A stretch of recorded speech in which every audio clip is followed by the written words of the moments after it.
সাইয়েদনা মুসা আলাইহিস সালাম ছিল নবীদের মধ্যে সবচেয়ে মেজাজওয়ালা নবী। উনিও ছাগল চড়িয়েছেন, সুবহানাল্লাহ।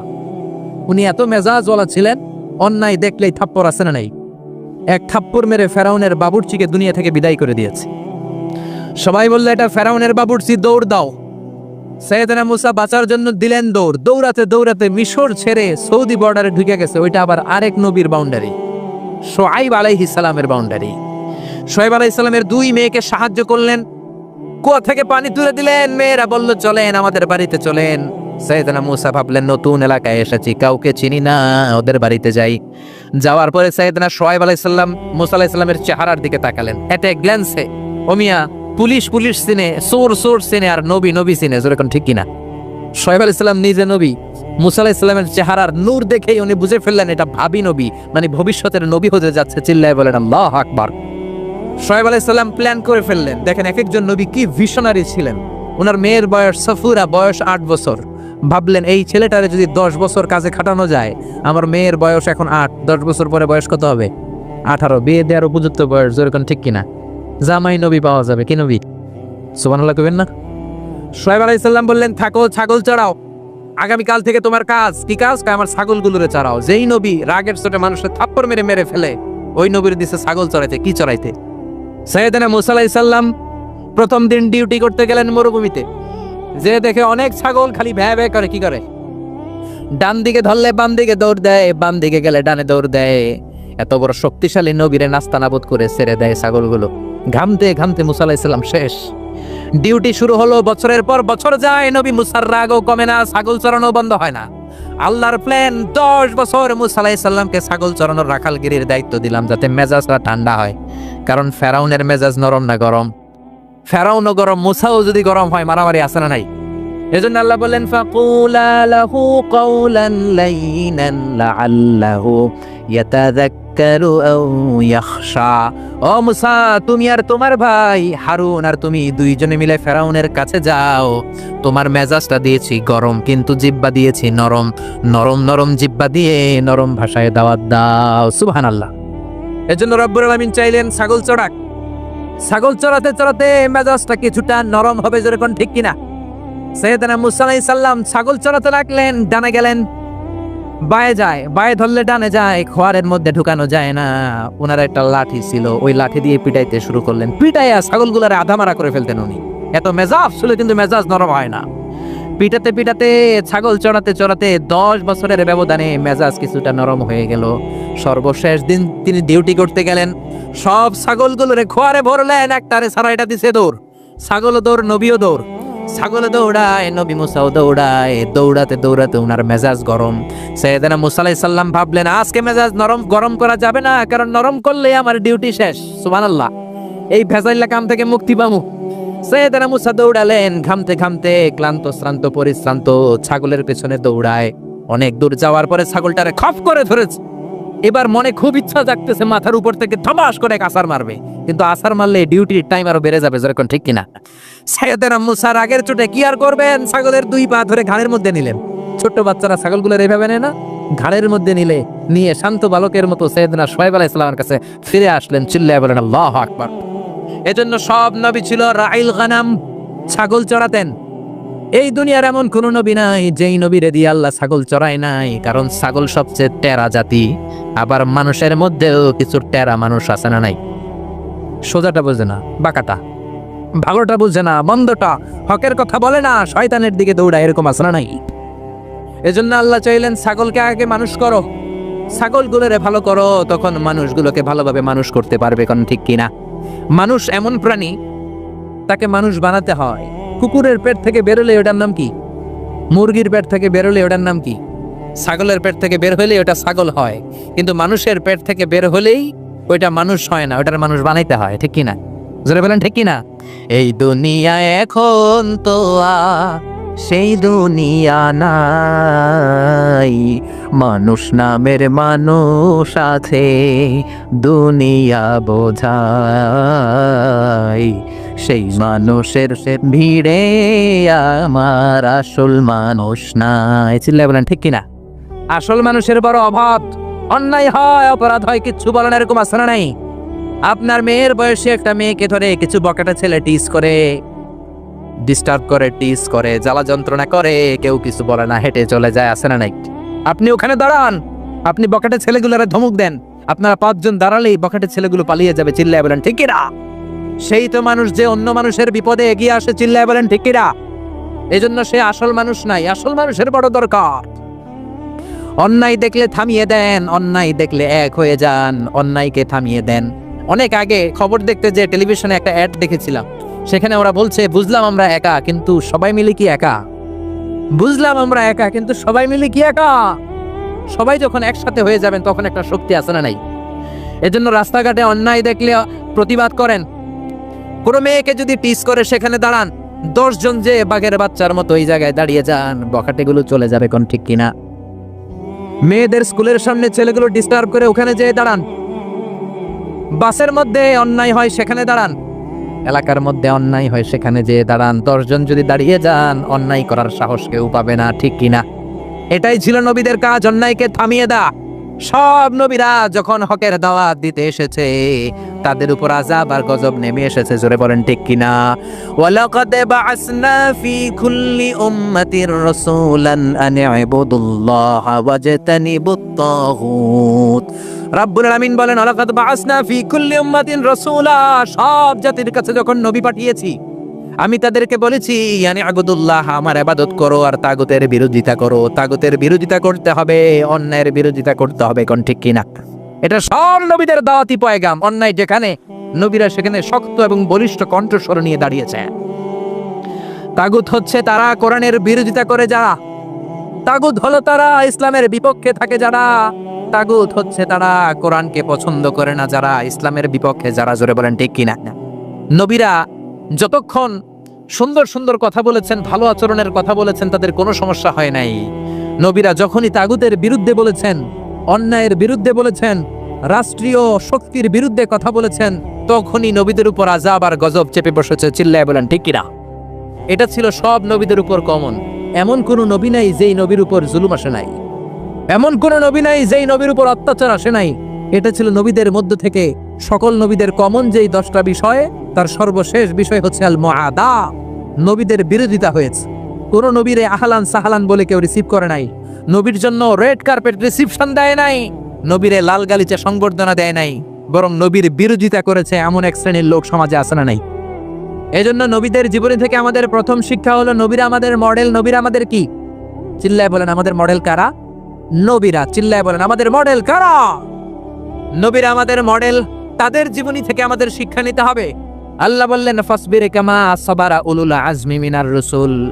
ও দুনিয়ার মানুষেরা শোনো, উলুল আজমি মিনার রাসূল ছিলেন 5 জন নবী। জোরে বলেন কয়জন নবী? তারা যেমনি সবর ধারণ করেছে, তোমরাও তেমনি সবর ধারণ করো। এই পৃথিবীতে পরীক্ষা না দিয়ে কোনো নবী সফল হয় নাই। এই পৃথিবীটাই পরীক্ষা। পৃথিবীটা কি? যাকে আল্লাহ ধনী বানিয়েছে ধন দিয়ে পরীক্ষা, যাকে আল্লাহ সম্পদ দেয় নাই তাকে আল্লাহ গরিব বানিয়ে পরীক্ষা। আমাদের যাদেরকে আল্লাহ ছেলে বানিয়েছে ছেলে বানিয়ে পরীক্ষা, যাদেরকে আল্লাহ নারী বানিয়েছে তাদেরকে নারী বানিয়ে পরীক্ষা। জোরে বলেন ঠিক কিনা? সব নবীরা পরীক্ষা দিয়ে প্রমাণ করেছে যে তারা কালিমার পথে সত্যবাদী। চিল্লায় বলেন ঠিক কিনা? এমন কোন নবী নাই পরীক্ষার সম্মুখীন হয় নাই। এজন্য বিশ্বনবী বলতেন আসাদ্দুন নাসি বালাআন আল আম্বিয়া, দুনিয়ার মধ্যে সবচাইতে বেশি বালা মুসিবত এসেছে নবীদের। জোরে বলেন কাদের? কাদের? পৃথিবীর সবচাইতে সেরা মানুষ নবীরা, কিন্তু তাদের উপর বালা মুসিবত বেশি। আমরা কয়জনে কালিমার জন্য চর খেয়েছি, থাপ্পড় খেয়েছি? কয়জন আমরা গালি খেয়েছি? কয়জন আমরা কালিমার দাওয়াত প্রচার করতে যে জেল খেটেছি? মাইর খায় নাই, অত্যাচারের শিকার হয় নাই, এমন কোন নবী আল্লাহর জামিনে নাই। চিল্লায় বলেন ঠিক কিনা? এজন্য আল্লাহ বলেন 5 জন নবী তোমাদের বিশেষ করে মডেল। উলুল আজমি মিনার রাসূল 1 নম্বরে সাইয়েদানা নূহ আলাইহিস সালাম। তিনি 1000 বছর 50 কম মানে 950 বছর দাওয়াত দিয়েছেন। কয় বছর? 950 বছর দাওয়াত দিয়ে 900 মানুষকেও কালিমার পথে আনতে পারে নাই। তার উম্মত ছিল 80 জন। চিল্লায় বলেন কয়জন? সাইয়েদানা নূহ আলাইহিস সালামের উম্মত ছিল 80 জন। এজন্য সংখ্যায় যদি অনেক হয়, ফলোয়ার যদি খুব বেশি হয়, অনুসারী যদি খুব বেশি হয়, তার মানে আপনার সফলতা নয়। সহিহ বুখারীর বর্ণনা, কিয়ামতের দিন অনেক নবী দাঁড়াবে, তাদের সাথে লক্ষ লক্ষ উম্মত। সবচাইতে বেশি উম্মত নিয়ে দাঁড়াবে বিশ্বনবী মুহাম্মদ সাল্লাল্লাহু আবার এমন অনেক নবী দাঁড়াবে, ওই নবীর উম্মত মাত্র 10 জন। জোরে বলেন কয়জন? আবার অনেক নবী কিয়ামতের দিন দাঁড়াবে, মাহু রাজুলান, তার উম্মত 2 জন। কয়জন? আবার এমন অনেক নবী দাঁড়াবে, তার উম্মত মাত্র 1 জন, মানে একজন ঈমান এনেছে। আজীবন দাওয়াত দেওয়ার রেজাল্ট হচ্ছে ফলাফল 1 জন অনুসারী। কয়জন? আবার এমন অনেক নবী কিয়ামতের ময়দানে দাঁড়াবে, তার সারা জীবনের দাওয়াতের কারণেও 1 জন ঈমান আনে নাই, 1 জন উম্মত নাই। এজন্য আমাদের সফলতা এবং ব্যর্থতা হচ্ছে আপনি কতটুকু আল্লাহর পথে আছেন। আপনার দায়িত্ব আপনি কতটুকু পালন করছেন। কে শুনলো না এটা দেখার বিষয় না। আপনি আল্লাহর কথাগুলো, কোরআনের কথাগুলো মানুষের দরবারে পৌঁছে দিলেন কিনা সেটাই দেখার বিষয়, ঠিক কিনা? সাইয়েদনা নূহ আলাইহিস সালাম, নূহ আলাইহিস সালাম পৃথিবীর সর্বপ্রথম রাসূল। 950 বছর দাওয়াত দিলেন। কয় বছর? উম্মত হলো মাত্র 80 জন। জোরে বলেন কয়জন? রাগের চোটে আল্লাহরে বললেন, আল্লাহ রে, রব্বিন্নী দাউতু কওমি লাইলা ওয়া নাহারা, দিনে রাতে দাওয়াত দিলাম, ফালাম ইয়াজিদহুম দুআই ইল্লা ফিরারা। যখনই আমি দাওয়াত দিতে যাই, লোকজন ভেগে ভেগে যায়। দাওয়াত দিতে গেলে ভেগে যায়। আমি দাওয়াত দিতেছি, আপনারা কি ভেগে চলে যাচ্ছেন? আঙ্গুলগুলো কানের মধ্যে ঢুকিয়ে রাখতো যাতে কালেমার কথা না শোনা যায়। আবার কাপড় দিয়ে চেহারা ঢেকে রাখতো, অহংকার করতো। সাইয়েদনা নূহের উপর এমন কোনো অত্যাচার নাই, করা হয় নাই। ওনারে পেটানো হতো, পাগল বলা হতো, গালি দেওয়া হতো, কুকুর লেলিয়ে দেওয়া হতো, পিটাতে পিটাতে মরে গিয়েছে ভেবে। সাইয়েদনা নূহ যখন বেহুশ হয়ে যেতেন, মারা গিয়েছে ভেবে কাঁথা দিয়ে পেঁচিয়ে পাহাড়ে রেখে আসা হতো। আবার পাহাড়ের উপর থেকে হুঁশ ফিরে পেলে সাইয়েদনা নূহ পাহাড় থেকে নেমে লোকালয়ে এসে লোকদের কাছে আবার ধৈর্য নিয়ে দাওয়াত দিতেন, লা ইলাহা ইল্লাল্লাহু নূহুন রাসূলুল্লাহ। আবার দাওয়াত দিতেন। এই ছিল নবীদের দাওয়াত। উনি দাওয়াত দিতে লাগলেন, দিতে দিতে অসহ্য, আর কত দাওয়াত দেওয়া যায়, কথা শুনে না ওনার। উনি আল্লাহরে বললেন, রব্বিলা তাদার আলাল আরদি মিনাল কাফিরিনা দাইয়ারা। ও আল্লাহ, 950 বছরে দাওয়াত দিলাম, দাড়িগুলোরে সাদা করে ফেললাম, 80 জনের বেশি উম্মত হলো না। কাফেরদের আন্ডা বাচ্চা যত আছে সবগুলারে শেষ করে দাও। আল্লাহ বললেন, নূহ, বিশাল একটা নৌকা বানাও, সবাই নৌকার উপরে ওঠো, বিশাল বড় তুফান হবে, বন্যা হবে। এই কথা শুনে সবাই হাসাহাসি। মরুভূমির মধ্যে আবার বন্যা কেমনে হয়? সাইয়েদনা নূহের ছেলে বলে, বন্যা হলে ব্যাপার না, আমি পাহাড়ে উঠে যাব। সাইয়েদনা মুসা নূহ আলাইহিস সালাম বললেন, লা আসিমাল ইয়াউম, পাহাড় আজকে কাউরে বাঁচাতে পারবে? বন্যা শুরু হয়ে গেল। drastically flooded whole the territory of the world, not a single territory saved from this flood. এই বন্যা থেকে পৃথিবীর একটা সিঙ্গেল জায়গাও, একটা ছোট্ট ভূখণ্ড বেঁচে থাকতে পারে নাই। গোটা বিশ্বকে আল্লাহ ফ্লাডেড করে দিলেন, বন্যা দিয়ে শেষ করে দিলেন। কেউ ছিল না। সে আযাব আর গজব আজও দিতে পারে কে? বন্যা দিতে পারে কে?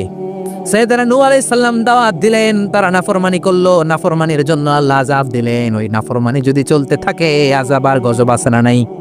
সাইয়েদনা ইব্রাহিম আলাইহিস সালাম দাওয়াত দিলেন, প্রতিষ্ঠিত শক্তি নমরুদের দরবারে যে দাওয়াত দিলেন, এক আল্লাহর ইবাদত করো। সব নবীর প্রথম দাওয়াত একটা, আনি আবুদুল্লাহ, আল্লাহর ইবাদত করো। ইবাদত হতে হবে একজনের, তিনি কে?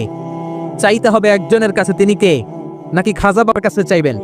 কেউ ফিরে না খালি হাতে, খাজারে তোর দরবারে। এরকম গান আছে, আছে না নাই? গাওয়া যাবে? গাইলে ঈমান থাকবে? চাইতে হবে একজনের কাছে, তিনি কে? কেউ ফিরে না খালি হাতে, আল্লাহরে তোর দরবারে। সবাই বলেন, কেউ ফিরে না আল্লাহরে তোর দরবারে। সাইয়েদনা ইব্রাহিম আলাইহিস সালাম প্রতিষ্ঠিত রাষ্ট্রের শক্তি নমরুদের কাছে যে দাওয়াত দিলেন। নমরুদ বলে, আমার চেয়ে বড় খোদা কেউ নাই, আমি বড় খোদা। আসলে কি খোদা না হুদা? জোরে বলেন, খোদা না হুদা? নমরুদ কয়, ঠিক আছে, বুঝছি তোমার আল্লাহ অনেক বড়। কি পারে? কি করতে পারে তোমার আল্লাহ বড়? সাইয়েদনা ইব্রাহিম বললেন, রব্বি আল্লাযী ইউহয়ী ওয়া ইউমীত, আমার আল্লাহ জীবন দিতে পারে, মরণ দিতে পারে। জীবন দেওয়ার মালিক কে? মরণ দেওয়ার মালিক কে? ইব্রাহিম তাই বললেন, আমার আল্লাহ জীবন দিতে পারে, মরণ দিতে পারে। নমরুদ কয়, ব্যাপার না, এটা তো আমিও পারি। আনা উহয়ী ওয়া উমীত, আমিও জীবন দিতে পারি, আমিও মৃত্যু দিতে পারি। সাইয়েদনা ইব্রাহিম বললেন, কাইফা দালিক, কেমন করে তুমি জীবন দাও, কেমন করে মৃত্যু দাও, দেখাও। নমরুদ বলল, 2টা ফাঁসির আসামি ধরে আন। 2টা ফাঁসির আসামি ধরে আনা হলো। ধারালো একটা ছুরি নিয়ে এক আসামির পেটের মধ্যে ধা করে ঢুকিয়ে দিয়েছে। ফিনকি দিয়ে রক্ত বের হয়, ছটফট ছটফট করতে করতে লোকটা মরে যায়। পেট থেকে ছুরি বের করে দ্বিতীয় আসামির পেটের মধ্যে ধা করে ঢুকাতে যাবে, না ঢুকিয়ে থেমে যায়। স্টপ। কয়, প্রথম লোকটাকে আমি মৃত্যু দিলাম, দ্বিতীয় লোকটাকে মারতে যেও না, মেরে আমি তারে বাঁচিয়ে দিলাম, জীবন দিলাম। প্রথম লোকটাকে মৃত্যু দিলাম, দ্বিতীয় লোকটাকে, আসলে তো তাই, প্রথম লোকটাকে কি দিছে? আর দ্বিতীয় লোকটাকে? সাইয়েদনা ইব্রাহিম বিপদে পড়ে গেলেন, তাই তো। আমারা জিজ্ঞেস করলে তোমার আল্লাহ কি পারে? আমি বললাম রব্বি আল্লাযী ইউহয়ী ওয়া ইউমীত, আমার আল্লাহ জীবন দিতে পারে, মরণ দিতে পারে। নমরুদ বলল আমিও জীবন দেই, আমিও মরণ দেই। প্রথম লোকটাকে তো মৃত্যু দিল, দ্বিতীয় লোকটাকে জীবন দিল। এবার কি বলা যায়? প্রত্যেকটা নবীকে এতটা প্রত্যুত পণ্যমতি ইনস্ট্যান্ট ইন্টেলেকচুয়াল পাওয়ার দিয়েছেন, এমন বুদ্ধিমত্তা দিয়েছেন, ওই বুদ্ধিমত্তা দিয়ে তারা তর্কে বিজয়ী হয়ে যেতেন। চিল্লায় বলেন সুবহানাল্লাহ। এবার উনি নতুন করে ডিবেট শুরু করলেন, বিতর্ক শুরু করলেন। ফাইন্নাল্লাহা ইয়াতি বিশ-শামসি মিনাল মাশরিকি ফাআতি বিহা মিনাল মাগরিব। নামরুদ, বুঝলাম তুমি মৃত্যু দাও, তুমি জীবন দাও, কিন্তু আমার আল্লাহ সকালবেলায় পূর্ব দিক থেকে সূর্য ওঠায়। তুমি যদি পারো সকালবেলায় পূর্ব দিক থেকে না উঠিয়ে পশ্চিম দিক থেকে সূর্য ওঠাও। পারবে? নমরুদের বাবা মনে হয় পারবে, ওর চাচা, ওর 14 গোষ্ঠীর কেউ। ফাবুহিতাল্লাযী কাফার, পারে নাই। নমরুদ পড়ে নাই, না পড়ার কারণে তার মেজাজ নরম না গরম? চিৎকার করে বলেন নরম না গরম? নমরুদ বলে আগুনের কুণ্ডলি পাকাও। বিশাল আগুনের কুণ্ডলি বলে ইব্রাহিমকে ছেড়ে দাও, ইব্রাহিমকে এর মধ্যে রেখে দাও। সাইয়েদনা ইব্রাহিমকে রেখে দেওয়ার সাথে সাথে আগুনকে ঠান্ডা করে দিল কে? সে আল্লাহ আজও আছে না নাই? মুসার মতো ঈমান হলে রাস্তা হবে সাগর জলে, ইউসুফের মতো ঈমান হলে একে একে দরজা খোলে। ইব্রাহিমের মতো ঈমান যদি আজও থাকে বিদ্যমান, অগ্নিকুণ্ডে দেখতে পাবে খুবসুরত এক ফুলবাগান। চিল্লায় পড়েন আল্লাহু আকবার। রব্বুল আলামিন বললেন কুলনা ইয়া নারু কুনি বারদান ওয়া সালামান আলা ইব্রাহিম। আগুন তুই ঠান্ডা হয়ে যা। মুহূর্তের মধ্যে জ্বলন্ত অগ্নিকুণ্ডকে ঠান্ডা বানিয়ে দিল কে? এজন্য কোন নবী এমন নাই যে ইমানের পরীক্ষা দেয় নাই। প্রত্যেকটা নবী ইমানের পরীক্ষা দিয়ে জান্নাতি হয়েছে। চিল্লায় বলেন ঠিক কিনা? উলুল আজমি মিনার রাসূল 5 জন। 3 নম্বরে সাইয়েদনা মূসা আলাইহিস সালাম। সাইয়েদনা মূসা আলাইহিস সালামকে ফেরাউনের কবল থেকে রক্ষা করেছে কে? ফেরাউন বলল আমি মুসার পৃথিবীতে আসতে দেব না। আল্লাহ বললেন তোর রাজপ্রাসাদেই রাজপুত্রের মতো সম্মান দিয়ে আমি মুসাকে বড় করে দেব। চিল্লায় বলেন সুবহানাল্লাহ। সাইয়েদনা মূসা আলাইহিস সালামের সাথে ক্ল্যাশ লাগলো, উনিও দাওয়াত দিলেন। ফেরাউন বলল এই দাওয়াত আমি মানি না। রাতের বেলা সিদ্ধান্ত, সেনাবাহিনী নিয়ে মুসা সহ মুসার যত সৈন্য আছে, মুসার যত বনি ইসরায়েলের মুমিন উম্মত আছে, সবাইকে হত্যা করা হবে। জীবন দেয়ার মালিক কে? মরণ দেয়ার মালিক কে? ফজরের পরে আক্রমণ। সাইয়েদনা মূসা আলাইহিস সালাম বনি ইসরায়েলের মুমিনদেরকে নিয়ে দিলেন এক দৌড়। দৌড়াতে দৌড়াতে দৌড়াতে দৌড়াতে লোহিত সাগরের সামনে চলে এসেছে। কিসের সামনে? পৃথিবীতে 7 দরিয়া আছে, 7টা বড় বড় দরিয়া। এর মধ্যে সবচেয়ে বড় সাইজের একটা দরিয়ার নাম হচ্ছে রেড সি, লোহিত সাগর। যে লোহিত সাগর হচ্ছে border between KSA, the kingdom of Saudi Arabia and Arab Republic of Egypt. মিশর এবং সৌদির মাঝখানে এই লোহিত সাগর। সাইয়েদনা মূসা আলাইহিস সালাম দৌড়াতে দৌড়াতে যে দেখলেন বিশাল এক লোহিত সাগর। আল্লাহরে ডেকে বললেন আল্লাহ, আমার সাথে যেই বনি ইসরাইলের লোকেরা আছে এরাই তোমার মুমিন বান্দা। আজ যদি ফেরাউনের কবলে সবগুলো বনি ইসরাইলের মুমিন বান্দা নিহত হয়ে যায়, মিশরের জমিনে তোমার নামের জিকির করার মতো দ্বিতীয় কোনো লোক থাকবে না রে আল্লাহ। রব্বুল আলামিন বললেন মুসা দেরি করো কেন, লাঠি ফালাও। কি ফালাও? সাইয়েদনা মূসা আলাইহিস সালামকে মুআজিজা হিসেবে লাঠি দিয়েছে কে? ওমা তিলকা বিয়ামিনিকা ইয়া মূসা, ও মূসা তোমার ডান হাতে কি? তিনি বললেন লাঠি। লাঠি ফালাও। সাইয়েদনা মূসা আলাইহিস সালাম লাঠি ফেললেন। লোহিত সাগরের এই মাথা থেকে ওই মাথা বিশাল বড় ব্রিজ বানিয়ে দিল কে? সাইয়েদনা মূসা আল্লাহর জিকির করতে করতে বনি ইসরাইলের সব মুমিনদেরকে নিয়ে পার হয়ে গেলেন। ইন দ্য মিন টাইম ফেরাউন তার সৈন্য সহ চলে এসেছে। এসে দেখে কি আজীব তামাশা, গতকাল এই জায়গায় কোনো ব্রিজ নাই, কোনো কালভার্ট নাই, কোনো সেতু নাই, আজকে ব্রিজ বানিয়েছে কে? কি আজীব তামাশা! ঝুমকার মেলে বলে আমার নির্বাচনী এলাকায় আমার পারমিশন ছাড়া, অনুমতি ছাড়া ব্রিজ বানায় কার এত সাহস? তাকিয়ে দেখে ওই তো মুসাকে দেখা যায়, সাথে বনি ইসরাইলের মুমিন বান্দারা আছে না নাই? মহা খুশি। সে বলল আমার সৈনিকেরা তোমরাও মার্চ করো, মার্চ অন দ্য ব্রিজ। ব্রিজের উপর দিয়ে মার্চ করো, left and right, left and right, left and right করতে করতে মুসা আলাইহিস সালামের পেছনে পেছনে ধরার জন্য সেনাবাহিনীর সব সৈনিকেরা লেফট এন্ড রাইট করতে করতে মাঝ বরাবর চলে এসেছে। কোথায় এসেছে? জোরে বলেন কোথায় এসেছে? রব্বুল আলামিন বললেন মুসা অ্যাকশন নিতে মনে চাই কিনা বলো। অ্যাকশন যদি নিতে হয় এখনই অ্যাকশন নেওয়ার সময়। Action, action direct. জোরে বলেন action, action direct. Direct action নিতে চাইলে এখনই লাঠি তোলো। সাইয়েদনা মূসা আলাইহিস সালাম লাঠি তুললেন। লাঠি তোলার সাথে সাথে ফেরাউনের সব সৈন্যগুলোকে ফেরাউন সহ লোহিত সাগরের মধ্যে ডুবিয়ে দিল কে? পানি খেতে খেতে এক একটার পেট এত বড় হয়েছে। ইসরায়েলি বিভিন্ন বর্ণনাতে এসেছে ফেরাউন পানি খেতে খেতে পটকা মাছের মতো এত বড় হয়েছে তার পেটটা। যখন আর খেতে পারে না, গলা সমান, হাত তুলে কয় আমি ভালো মানুষ। কি মানুষ? চিৎকার করে বলেন কি মানুষ? আমি ঈমান আনলাম। বনি ইসরায়েলের লোকেরা যার উপর ঈমান এনেছে, মূসা এবং হারুন যার উপর ঈমান এনেছে, আমিও ঈমান আনলাম। হাত তুলে বলে আমি ঈমান আনলাম। আল্লাহ বলেন no, the game is up, the time is up, I never accept your belief now, the game is up. সময় শেষ, এখন আর ঈমান কাজ হবে না। সাইয়েদনা জিবরাইলকে বললেন, জিবরাইল তুমি এক কাজ করো, ফেরাউনের মাথাটা একটু পানির মধ্যে ঠেসে ধরো, আরো কয়েক ঢোক পানি ফেরাউনের পেটের ভেতরে ঢুকিয়ে দাও। খেতে খেতে ফেরাউন শেষ। কিন্তু ফেরাউনের ছেলেরা দুনিয়াতে আছে না নাই? ফেরাউনের চাচাতো ভাইদের গোষ্ঠী আছে না নাই? যারা নবীদের কথা সহ্য করতে পারে না, কোরআনের কথা সহ্য করতে পারে না, ইসলামের কথা শুনলে গায়ে চুলকানি ধরে, এরকম বেয়াদব আছে না নাই? যুগে যুগে ফেরাউনের চাচাতো ভাইয়েরা থাকবে, ফেরাউনের চেলা লস্কররা থাকবে, নমরুদের চেলা লস্কররা থাকবে, আর তাদের বিরুদ্ধে সাইয়েদনা ইব্রাহিম আর মূসা আলাইহিস সালামের মতো বলিষ্ঠ হুঙ্কার দিয়ে কালিমার দাওয়াত দিয়ে যেতে হবে। চিল্লায় বলেন ঠিক কি না? এই দুনিয়াটা থাকার জায়গা না, চলে যেতে হবে। ফেরাউনও থাকতে পারে নাই, নমরুদের মতো লোক থাকতে পারে নাই। জুতার বাড়ি খেয়ে দুনিয়া থেকে মরেছে, কোন ঠিক কিনা? ইব্রাহিম আলাইহিস সালাম যখন বেঁচে গেল, রব্বুল আলামিন একটা মশাকে পাঠিয়ে দিল। মশা নমরুদের নাকের ভেতর দিয়ে ঢুকে মগজের মধ্যে কামড় দিতে শুরু করছে। ও মিয়া, শীতকালে যখন আমরা কাঁথা গায়ে দিয়ে ঘুমাই, মশা যখন কানের সামনে পিন পিন করে, ভালো লাগে না মেজাজটা গরম লাগে? আমরা মশা মারার জন্য আবার উঠে বসে চিল্লায় বলেন ঠিক কিনা? তো মশা কানের সামনে পিন পিন করলে যদি এত খারাপ লাগে, যে এই বেটার নাকের ভিতরে দিয়ে ঢুইকে মস্তিষ্কে কামড়ায়, এই বেটার কেমন লাগে? নমরুদের মাথার মধ্যে কামড় দেয়। নমরুদ অস্থির হয়ে লাফানো শুরু করছে। এতক্ষণ কইছে খোদা, এখন খোদায় লাফায়। এখন কি করে? লাফাতে শুরু করেছে, মাথার মধ্যে বাড়ি দেয়। মাথায় বাড়ি দিলে মশা বাবু থেমে যায়। আবার যখন শান্ত হয়ে বসে, আবার মাথার মধ্যে কামড় দেয়। নিজের মাথায় নিজে মারতে মারতে আর পারে না। এবার আশেপাশের কর্মচারী যতগুলো আছে সবাই রে কয়, তোরা আমার মাথার মধ্যে থাপ্পড় মার, ঘুষি মার। কর্মচারীরা মনে মনে ভাবে, এতদিন আম করে মারছো, সেই সুযোগে তোরে মেরে লই। সবাই ইচ্ছে মতো, কেউ ঘুষি, কেউ থাপ্পড়, কেউ লাথি।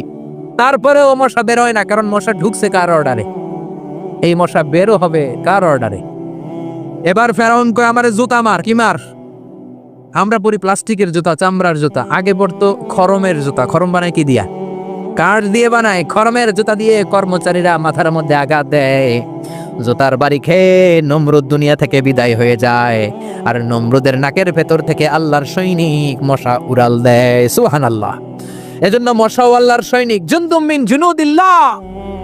পানি হলো আল্লাহর সৈনিক।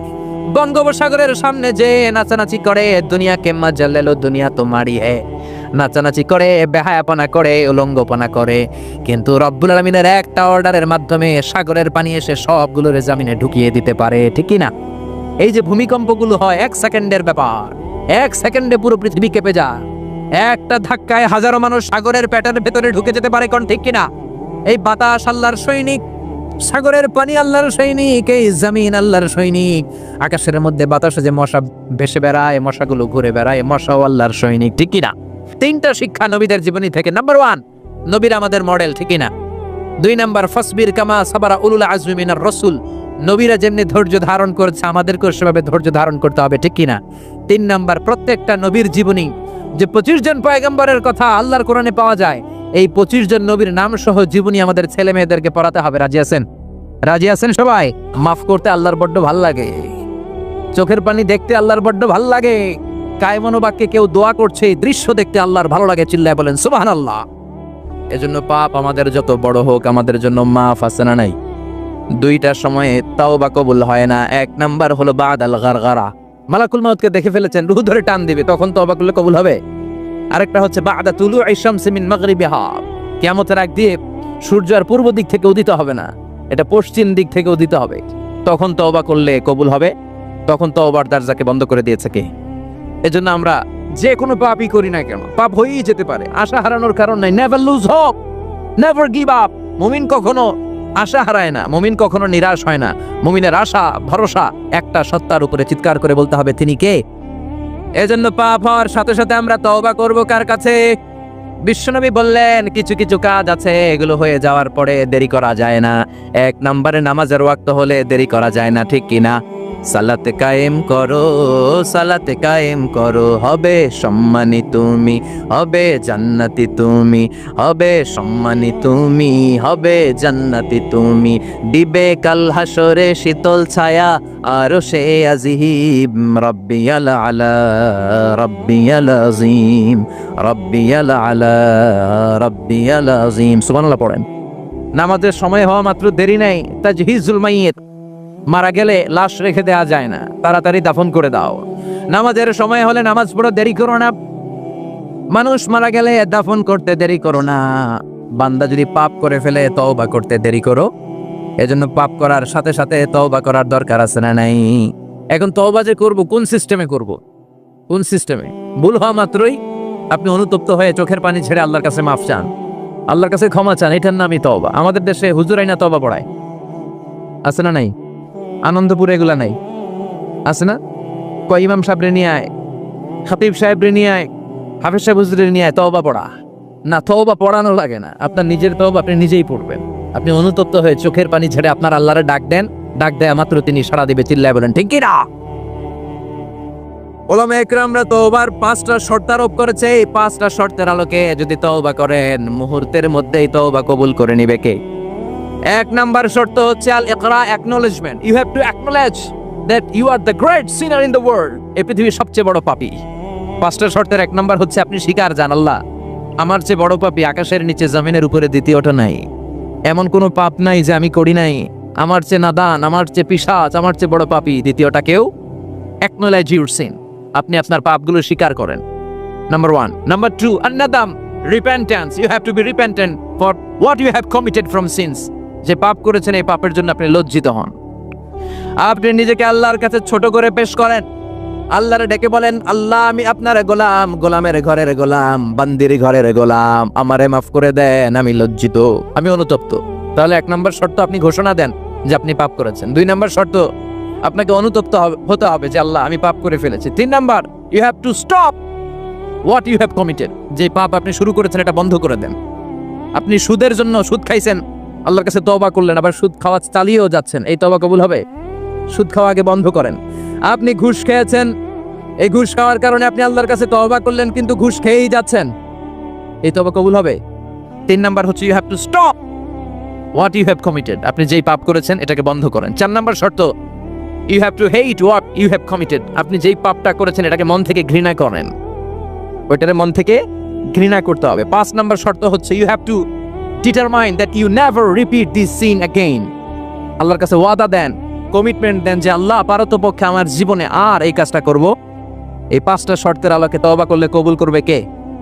1 নম্বরে স্বীকার জান আল্লাহ আমি পাপী। 2 নম্বরে অনুতপ্ত হন। 3 নম্বরে পাপ কাজটা বন্ধ করে দেন। 4 নম্বরে ওই পাপ কাজটাকে মন থেকে ঘৃণা করেন। 5 নম্বরে আল্লাহর কাছে ওয়াদা দেন আর জীবনেও এই পাপ করব না। এই 5টা শর্তের আলোকে যদি তওবা করেন আপনার তওবা কবুল করে নিবে কে? এজন্য যত পাপ, যত অন্যায় আমরা করি না কেন, আমাদের এই পাপগুলো, অন্যায়গুলো ক্ষমা করার একজন আছে না নাই? তিনি কে? এজন্য সব সময় তওবা করতে রাজি আছেন তো?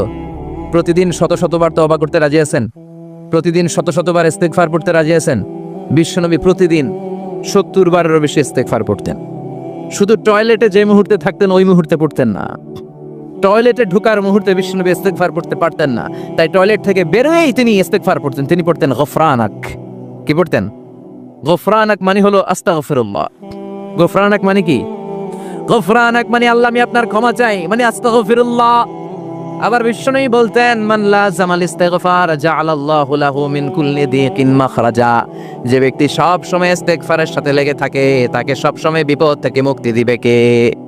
আমাদের জীবনে বিপদ আছে না নাই? কত ধরনের বিপদ। যে কোনো সময় অসুস্থ হয়ে যেতে পারি, যে কোনো সময় দুর্ঘটনার কবলে পড়তে পারি, যে কোনো সময় গুম হয়ে যেতে পারি। কথা কন, এদেশে গুমটুম নাই মনে হয়, ক্রস ফায়ার নাই, কে কোন সময় গুম, কে কোন সময় নাই, কোনো ঠিক নাই। আল্লাহ বিশ্বনবী বললেন মান লাজিমাল ইস্তিগফার জাআলাল্লাহু লাহু মিন কুল্লি দিকিন মাখরাজা। সব সময় যে ইস্তিগফারের সাথে আঠার মতো লেগে থাকবে আল্লাহ তাআলা তাকে বিপদ থেকে সব সময় মুক্তি দান করবেন। সুবহানাল্লাহ পড়েন। 2 নম্বরে বিশ্বনবী বললেন অমিন কুল্লি হাম্মিন ফারাজা, ওই ব্যক্তিকে রব্বুল আলামিন সব ধরনের দুশ্চিন্তা থেকে মুক্তি দিয়ে দিবেন। আমাদের জীবনে দুশ্চিন্তা আছে না নাই? টেনশন নাই কার কার? হাত তোলেন তো। যে হুজুর আমার কোনো টেনশন নাই। আপনার টেনশন নাই, মাশাআল্লাহ। আমার সাথে দেখা করবেন আলোচনার পরে। টেনশন ছাড়া মানুষ আছে? বাসার টেনশন, মরার টেনশন, কবরের টেনশন, ক্যারিয়ারের টেনশন, বিদ্যুৎ বিলের টেনশন, গ্যাসের বিলের টেনশন, বাড়ি ভাড়ার টেনশন আছে না নাই? বিশ্বনবী বললেন টেনশন ছাড়া মানুষ নেই। সব সময় 18 মতো যে ইস্তেগফারের সাথে লেগে থাকবে তাকে টেনশন মুক্ত করে দিবে কে? 3 নাম্বার ওয়ারযুকহু মিন হাইসু লা ইয়াহতাসিব, এমন জায়গা থেকে আল্লাহ তাআলা রিজিকের ব্যবস্থা করে দিবেন সে কল্পনাও করতে পারবে না। আমি নিজে এটার প্রমাণ পেয়েছি। অনেক অনেক সময় আমি কল্পনাও করি নাই যে এখান থেকে আমার রিজিকের ব্যবস্থা হতে পারে। এমন পরিমাণে রিজিকের ব্যবস্থা এসেছে 2 হাতে নিয়েও কুলাতে পারি নাই। এজন্য সব সময় চলতে ফিরতে উঠতে বসতে ইস্তেগফারের সাথে লেগে থাকার দরকার আছে না নাই? আবার বিশ্বনবী বললেন সদা সর্বদা যারা সব সময় ইস্তেগফার পড়বে আল্লাহর পক্ষ থেকে কোনো আযাব গজব তাদের উপর পাকড়াও হবে না। ওয়া মা কানাল্লাহু মুআযযিবাহুম ওয়া হুম ইস্তাগফিরুন। সুবহানাল্লাহ। যতক্ষণ তুমি ইস্তেগফার পড়বে আল্লাহর পক্ষ থেকে প্রোটেকশন আছে না নাই? তাহলে 4টা জিনিস পেলেন। 1 নম্বরে বিপদ থেকে মুক্তি দিবে কে? টেনশন মুক্ত করে দিবে কে? রিজিকের ব্যবস্থা করে দিবে কে? আল্লাহর আযাব আর গজব থেকে আপনার হেফাজতে রাখবে কে? ইস্তেগফার পড়ার 5 নাম্বার ফজিলত হচ্ছে সব সময় ইস্তেগফার পড়লে আপনি মুস্তাজাবুদ দাওয়া হয়ে যাবেন। কি হয়ে যাবেন? মানে দোয়া করলেই কবুল করবে কে? মুস্তাজাবুদ দাওয়া, এই টার্মিনোলজি, এই পরিভাষাটা কি আজকে প্রথম শুনলেন? খেয়াল রাখবেন, মুস্তাজাবুদ দাওয়া মানে এমন ব্যক্তি যেই ব্যক্তি দোয়া করতে দেরি কিন্তু দোয়া কবুল হতে দেরি হয়। হাত তুলে দোয়া করতে দেরি, মুহূর্তেই দোয়া কবুল করে নেয় কে? আপনি যদি সব সময় ইস্তেগফারের আমলটা করেন আপনারা মুস্তাজাবুদ দাওয়া বানিয়ে ফেলবে কে? আপনারা ইমাম আহমদ ইবনে হাম্বলের নাম শুনেছেন? আমাদের ইসলামে 4টা মাযহাবের প্র্যাকটিস আছে, অনুশীলন। হানাফি, শাফিঈ, মালিকি। 4 নাম্বারটা কথা কন। আরো অনেক মাযহাব আছে কিন্তু এই 4টা মাযহাব বেশি প্রসিদ্ধ। গোটা বিশ্বের মানুষগুলো কুরআন সুন্নাহর আলোকে যে আমলগুলো করে এটা 4টা মাযহাবের রেফারেন্সের সাথে কোনো না কোনো ভাবে মিলে যায়। এটা প্রথমটা হচ্ছে হানাফি, দ্বিতীয়টা শাফিঈ, তৃতীয়টা 4 নাম্বারটা সবাই বলেন কি নাম? হাম্বলি। ইমাম আহমদ ইবনে হাম্বল এই মাযহাবের ধারক বাহক প্রতিষ্ঠাতা। তিনি ছিলেন জগৎ বিখ্যাত মুহাদ্দিস। ওনার পুরো জীবনটা উনি হাদিস সংগ্রহের কাজে ব্যয় করেছেন এবং একক স্বতন্ত্র হাদিসের গ্রন্থ হিসেবে পৃথিবীর সবচাইতে বড় যে হাদিসের কিতাব ওইটার নাম হচ্ছে মুসনাদে আহমদ ইবনে হাম্বল। যারা আলেম ওলামা আছেন জানেন না? মুসনাদে আহমদ ইবনে হাম্বল, এটার মধ্যে প্রায় 40,000 হাদিসের কম্পাইলেশন আছে।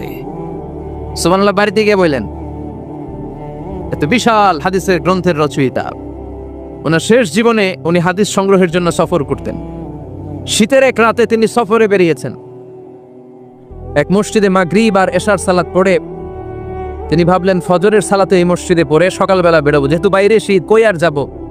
ব্যাগ থেকে কাঁথা বের করে হাদিস পড়তে শুরু করেছেন আর ভাবলেন হাদিস পড়তে পড়তেই রাতটা কাটিয়ে দিব। কিন্তু মসজিদের দারোয়ান এসে বলে, মুরব্বী মসজিদে তো থাকা যাবে না, আপনি বেরোন। আহমদ ইবনে হাম্বল অনুনয় বিনয় করলেন যে তোর কাছে হাত জোর করে ক্ষমা চাই বাবা, এই শীতের রাতে আমারে বের করে দিস না, আমি রাতটা মসজিদে কাটাতে চাই। আমি ফজরের নামাজেরও মুসল্লি এই মসজিদের, আমি ফজর পরে তারপরে যাব। দারোয়ান সে না ছোট বান্দা, সে বলে না মসজিদে থাকতে পারবেন না, বেরোন। না বেরোলে গাঠটি সহ ঘাট ধাক্কা দিয়ে বের করে দেব। চিনতে পারে নাই যে এটা মুহাদ্দিসুদ দাহর, এ যুগের সর্বশ্রেষ্ঠ মুহাদ্দিস ইমাম আহমদ ইবনে হাম্বল। এখন উনি আর কি করবেন, কিছু করতে না পেরে ব্যাগ নিয়ে বের হয়ে গেলেন। প্রচন্ড শীতের রাতে, কনকনের শীতে তিনি কাঁপছেন। হাঁটতে হাঁটতে চলতে চলতে হঠাৎ দেখলেন একটা বাজার।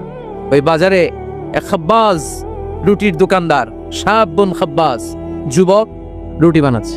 যে সালাম দিলেন, আসসালামু আলাইকুম। বাবা, শীতের রাতে বিপদে পড়েছি, যাওয়ার জায়গা নেই। তোমার যে চুলাতে তুমি রুটি বানাও, এই চুলার পাশে বসে যদি সারা রাত আমি কাটিয়ে দেই আর চুলা থেকে আগুন পোয়াই, তোমার কি কোনো ক্ষতি হবে? যুবক বলেন, না না, কোনো ক্ষতি হবে না। আহলান ওয়া সাহলান, এ আমার হাবান বিক, খোশ আমদেদ, এটা তো খুশ নসিব আমার। আপনি আগুন পোহালে আমার সমস্যা কি, আসেন। ইমাম আহমদ ইবনে হাম্বল যুবককে শুকরিয়া জানিয়ে আল্লাহর শুকরিয়া করে চুলার পাশে বসে আবার হাদিস পড়তে লাগলেন। কিন্তু তিনি লক্ষ্য করলেন যে যুবকটা একটু পর পর আওয়াজ করে পড়ে আস্তাগফিরুল্লাহ। কি পড়ে? আটা দিয়ে রুটি বানায়, পড়ে আস্তাগফিরুল্লাহ। রুটির খামির বানায়, পড়ে আস্তাগফিরুল্লাহ। খামিরগুলো দলা বেঁধে গোল গোল করে সাজিয়ে রাখে, আর কি পড়ে? বেলুন দিয়ে এগুলোর বলে চুলার ভিতরে ঢুকায় দেয়, আর কি পড়ে? কেউ রুটি কিনতে আসলে তার হাতে রুটি তুলে দেয়, আর কি পড়ে? টাকা দিলে টাকা নিয়ে ক্যাশ বক্সে রেখে দিয়ে কি পড়ে? শুধু পড়ছে আস্তাগফিরুল্লাহ, আস্তাগফিরুল্লাহ। ইমাম আহমদ ইবনে হাম্বল তো অবাক, ঘটনা কি? এই যুবকের হলোটা কি? শুধু আস্তাগফিরুল্লাহ। তিনি হাদিসের কিতাবটা বন্ধ করে যুবককে জিজ্ঞেস করলেন, বাবা, আসার পর থেকেই দেখছি তুমি শুধুই পড়ছো আস্তাগফিরুল্লাহ, আস্তাগফিরুল্লাহ, আস্তাগফিরুল্লাহ। ঘটনাটা কি? কেন এত তুমি ইস্তেগফার পড়ো?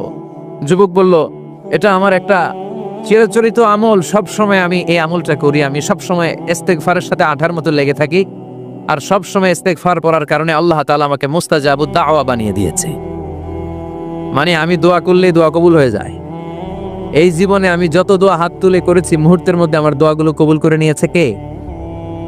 শুনে তো ইমাম আহমদ ইবনে হাম্বল অবাক, বলে কি, আনতা মুস্তাজাবুদ দাওয়া? তুমি মুস্তাজাবুদ দাওয়া? তুমি দোয়া করলেই কবুল? না, আনা মুস্তাজাবুদ দাওয়া। হ্যাঁ, আমি দোয়া করলেই কবুল হয়ে যায়। তুমি জীবনে যা দোয়া করেছো সব পেয়েছো?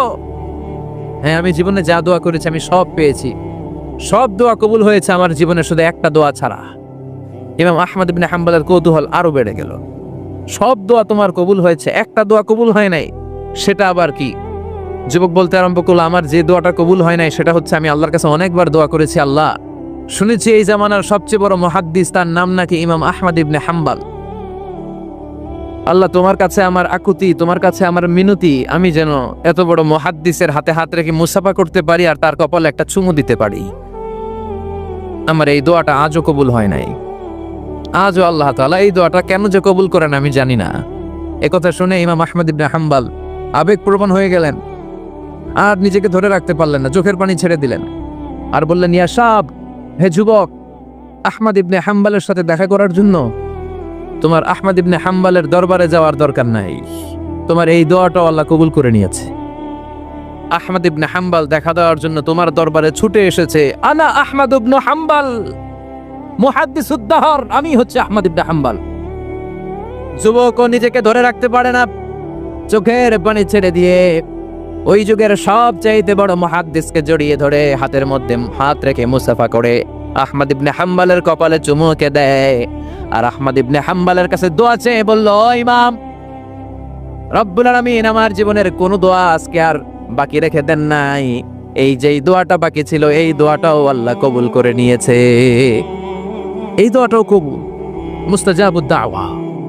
আপনি সবসময় যদি ইস্তিগফারের সাথে আঠার মতো লেগে থাকতে পারেন, আপনি দোয়া করা মাত্র দোয়া কবুল করে নেবে কে?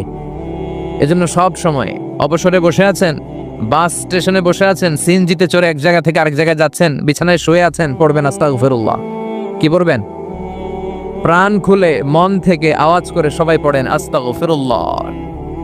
আবারও পড়েন আস্তাগফিরুল্লাহ, চিল্লায় পড়েন আস্তাগফিরুল্লাহ। বিশ্বনবী ইস্তিগফারের অনেকগুলো আলফাজ শিখিয়েছেন, সবচেয়ে সহজ যেটা শিখিয়েছেন সেটার নাম হলো আস্তাগফিরুল্লাহ। বিশ্বনবী জামাতে সালাত শেষে সালাম ফিরিয়ে আওয়াজ করে পড়তেন আল্লাহু আকবার, তারপরে 3 বার পড়তেন আস্তাগফিরুল্লাহ, আস্তাগফিরুল্লাহ, আস্তাগফিরুল্লাহ। পড়ার দরকার আছে না নাই? পড়তে রাজি আছেন তো? সালাম ফিরানোর পরে কি করবেন? নাকি দোয়া করার জন্য পাগল হয়ে যাবেন? আল্লাহুম্মা আমিন ইয়া আরহামার রাহিমিন, আছে না নাই? পাগল হয়ে যায় দোয়া করার জন্য, কিন্তু তাসবিহগুলো পড়তে চায় না। বিশ্বনবী লম্বা তাসবিহ পড়তেন, সালাম ফিরানোর পরেই আস্তাগফিরুল্লাহ। পড়তে রাজি আছেন? আবার বিশ্বনবী বললেন, যে ব্যক্তি পড়বে আস্তাগফিরুল্লাহ আল্লাযী লা ইলাহা ইল্লা হুয়াল হাইয়ুল কাইয়্যুম ওয়া আতুবু ইলাইহি, যুদ্ধের ময়দান থেকে যদি কেউ পালিয়ে যায় তার কোনো মাফ নাই। এটা অনেক বড় কবিরা গুনাহ। আত-তাওয়াল্লি মিন ইয়াউমিজ যাহফ, যুদ্ধের ময়দান থেকে পালালে ওর কোনো মাফ নাই। বিশ্বনবী বলেন, যুদ্ধের ময়দান থেকে পালিয়ে এসেছে কোনো মুসলিম সৈনিক, সেও যদি এই আস্তাগফিরুল্লাহ আল্লাযী লা ইলাহা ইল্লা হুয়াল হাইয়ুল কাইয়্যুম ওয়া আতুবু ইলাইহি মন থেকে পড়ে, তার জীবনের গুনাহ আল্লাহ মাফ করে দিবে। আবার সাইয়েদনা আবু বকর, সহিহ বুখারীর বর্ণনা, বিশ্বনবী বললেন, ইয়া রাসূলুল্লাহ আল্লিমনি দুআআন আদউ বিহি ফি সালাতি, ও নবী আপনি আমারে এমন একটা দোয়া শিক্ষা দেন যেই দোয়াটা আমি নামাজের মধ্যে করব। বিশ্বনবী বললেন, তুমি নামাজের মধ্যে পড়ো, আল্লাহুম্মা ইন্নী যালামতু নাফসি যুলমান কাসীরা ولا يغفر الذنوب إلا أنت فاغفر لي مغفرة من عندك إنك أنت الغفور الرحيم সুবহান আল্লাহ। এটার আমরা বলি দোয়া মাসুরা, এটাও একটা ইস্তেগফার। যেখানেই ক্ষমা চাওয়ার কথা আছে ওইটাই ইস্তেগফার, বুঝতে পেরেছেন? আল্লাহুম্মা ইন্নী যালামতু নাফসি, ও আল্লাহ অনেক জুলুম করেছি, যুলমান কাসীরা, জুলুমের শেষ নাই। ওয়ালা ইয়াগফিরু যুনুবা ইল্লা আনতা, আপনি ছাড়া এই জুলুম আর পাপ ক্ষমা করার কেউ নাই। ফাগফিরলি মাগফিরাতাম মিন ইনদিক, নিজ গুণে আমার গুনাহ ক্ষমা করে দেন। ওয়ালা ইয়াগফিরু যুনুবা ইল্লা আনতা, আপনি ছাড়া গুনাহ ক্ষমা করার দ্বিতীয় কেউ নাই। আমাদের পাপ ক্ষমা করার আর কোনো সত্তা আছে? চিল্লায় বলেন আছে? আবার বিশ্বনবী বললেন যত ইস্তেগফার আছে সব ইস্তেগফারের সেরা সর্বশ্রেষ্ঠ ইস্তেগফারের নাম সাইয়্যিদুল ইস্তেগফার। কি নাম? সহিহ বুখারীর বর্ণনা, শাদ্দাদ ইবনে আউস রাদিয়াল্লাহু তাআলা আনহু বর্ণনা করে বলেন, কেউ যদি দিনের বেলা একবার সাইয়্যিদুল ইস্তেগফার পড়ে, ওই দিন যদি লোকটার মৃত্যু হয়ে যায়, মুহূর্তের মধ্যে লোকটার জান্নাতি ঘোষণা দিয়ে দিবে কে? রাত্রি বেলা যদি কেউ সাইয়্যিদুল ইস্তেগফার একবার পড়ে, ওই রাতে ইন্তেকাল হলে তার জীবনের সব গুনাহ মাফ করে দিয়ে ওই লোকটারেও জান্নাতি করে দিবে কে? দিনে যদি সাইয়্যিদুল ইস্তেগফার একবার পড়েন, ওই দিনে ইন্তেকাল করলে আপনি জান্নাতি। রাতে যদি সাইয়্যিদুল ইস্তেগফার কেউ পড়েন, ওই রাতে ইন্তেকাল হলে আপনি জান্নাতি। এটা সহিহ বুখারীর বর্ণনা। সব ইস্তেগফারের রাজা, শ্রেষ্ঠ ইস্তেগফার। মুখস্থ আছে না? কার কার মুখস্থ আছে? হাত তুলেন। সাইয়্যিদুল ইস্তেগফার মুখস্থ আছে কার? মাশাআল্লাহ, তাবারাকাল্লাহ। এটা আপনাদের বাড়ির কাজ দিলাম। যাদের মুখস্থ নাই তারা গুগলে সার্চ করবেন সাইয়্যিদুল ইস্তেগফার, লেখামাত্রই পেয়ে যাবেন। বইতে আছে, বিভিন্ন ইসলামিক দোয়ার বইতে আছে, গুগলে ইউটিউবে সার্চ দিলে পেয়ে যাবেন। এই সাইয়্যিদুল ইস্তেগফার প্রতিটা মুমিনের অন্তরে থাকার দরকার আছে না নাই? আল্লাহুম্মা আনতা রাব্বি লা ইলাহা ইল্লা আনতা খালাকতানি ওয়া আনা আবদুক ওয়া আনা আলা আহদিকা ওয়া ওয়া'দিকা মাস্তাতা'তু আউযু বিকা মিন শাররি মা সানা'তু আবুউ লাকা বিনি'মাতিকা আলাইয়া ওয়া আবুউ লাকা বিযামবি ফাগফিরলি ফাইন্নাহু লা ইয়াগফিরু যুনুবা ইল্লা আনতা। সুবহানাল্লাহ পড়েন। এটার নাম সাইয়্যিদুল ইস্তেগফার। এটার নাম কি? কত হাবিজাবি দোয়া আছে, বানায় বানায় পড়ে, তার শেষ নাই। বিশ্বনবী যে দোয়াগুলো শিখাইয়া দিলেন, এগুলো পড়তে সালাত শেষে 1 ঘন্টা সময় লাগবে আপনার। 1 ঘন্টার আগে মুসল্লা থেকে ওঠার কোনো সুযোগ নাই। চিল্লায় বলেন ঠিক কিনা? বিশ্বনবী সালাম ফিরিয়ে আওয়াজ করে পড়তেন আল্লাহু আকবার, 3 বার পড়তেন আস্তাগফিরুল্লাহ, 33 বার সুবহানাল্লাহ, 33 বার আলহামদুলিল্লাহ, 33 বার আল্লাহু আকবার। এরপরে পড়তেন লা ইলাহা ইল্লাল্লাহু ওয়াহদাহু লা শারীকা লা লাহুল মুলকু ওয়া লাহুল হামদু ওয়া হুয়া আলা কুল্লি শাইইন কাদির। সুবহানাল্লাহ পড়েন। একবার আয়াতুল কুরসি পড়তেন। মান খারাপ আয়াতুল কুরসি দুবুরা কুল্লি সালাতিন মাকতুবাতিন লাম ইয়ামনাহু মিন দুখুলিল জান্নাতি ইল্লাল মাউত। আয়াতুল কুরসি মুখস্থ না সবার? প্রত্যেক ফরজ সালাতের পরে কেউ যদি একবার আয়াতুল কুরসি পড়ে, তার জান্নাতে ঢোকার ক্ষেত্রে আর কোনো বাধা নাই, একটা জিনিস ছাড়া, সেটা হলো মরণ, মৃত্যু। লোকটা মরে না তাই জান্নাতে যায় না, মরলেই জান্নাতি। আয়াতুল কুরসি পড়বেন তো? সালাত শেষে বিশ্বনবী বলতেন আল্লাহুম্মা ইন্না নাসআলুকাল হুদা ওয়াত তুকা ওয়াল আফাফা ওয়াল গিনা আল্লাহুম্মা আ'inna আলা যিকরিকা ওয়া শুকরিকা ওয়া হুসনি ইবাদাতিক আল্লাহুম্মা লা মানি'a লিমা আ'তাইতা ওয়া লা মু'তিয়া লিমা মান'তা ওয়া লা ইয়ানফা'ু যাল জাদ্দি মিনকাল জাদ আল্লাহুম্মা হাব্বিব ইলাইনাল ঈমান ওয়া যায়্যিনহু ফি কুলুবিনা ওয়া কাররিহ ইলাইনাল কুফরা ওয়াল ফুসুক ওয়াল ইসয়ান ওয়াজআলনা মিনার রাশিদিন। সুবহানাল্লাহ পড়ে। অভাব নাই, সহি দোয়ার অভাব নাই। এগুলো থুইয়া বানায় বানায় আন্দাজে মান্দাজে দোয়া কালাম পড়ে। এজন্য মাসনুন যে দোয়াগুলো আছে এগুলো পড়বেন তো। সাইয়্যিদুল ইস্তেগফার মুখস্থ করবেন। কথা দিছেন তো? কথা দিছেন? কারা কারা মুখস্থ করবেন হাত তুলে আমার আল্লাহর দেখান। রাজি আছেন মুসলমান? আল্লাহ সবাইকে কবুল করুন। আমরা পড়ি আমিন। আবার আল্লাহ বললেন ওয়াল মুস্তাগফিরিনা বিল আসহার, ওয়াল মুস্তাগফিরিনা বিল আসহার। আমার প্রিয় বান্দারা শেষ রাতে চোখের পানি ছেড়ে তাহাজ্জুদের নামাজে যায়, নামাজ ভিজায়, আর শেষ রাতে ইস্তেগফার পড়ে, ঠিক কিনা? তাহাজ্জুদের যায় নামাজে মরণ দিও প্রভু আমায়, একামতে দিনের কাজে কবুল করে নিও আমায়। তাহাজ্জুদের যায় নামাজে মরণ দিও প্রভু আমায়, একামতে দিনের কাজে কবুল করে নিও আমায়। সুবহানাল্লাহ পড়েন। যেই নবীর কোনো পাপ নাই, যেই নবীর কোনো অন্যায় হয় নাই, গুনাহ হয় না, ওই নবীকে আল্লাহ ইস্তিগফার করার অর্ডার করেছেন। রব্বুল আলামিন বলেন ফাসাব্বিহ বিহামদি রাব্বিকা ওয়াস্তাগফিরহু ইন্নাহু কানা তাওয়াবা। ফাসাব্বিহ, নবী তাসবিহ পড়েন, বিহামদি রাব্বিকা, রবের নামে, রবের প্রশংসার তাসবিহ পড়েন, ওয়াস্তাগফিরহু, তার কাছে ক্ষমা চান, ইস্তিগফার পড়েন, ওয়াস্তাগফিরহু, ফাসাব্বিহ বিহামদি রাব্বিকা ওয়াস্তাগফিরহু, নবী আপনি ইস্তিগফার পড়েন। যে নবীর কোনো গুনাহ নাই, ওই নবীকে যদি আল্লাহ ইস্তিগফার পড়ার অর্ডার করতে পারেন, আমাদের ইস্তিগফার পড়ার দরকার আছে না নাই? প্রতিদিন কম করে 100 বার ইস্তিগফার করব। কয়বার? চিল্লায় বলেন কয়বার?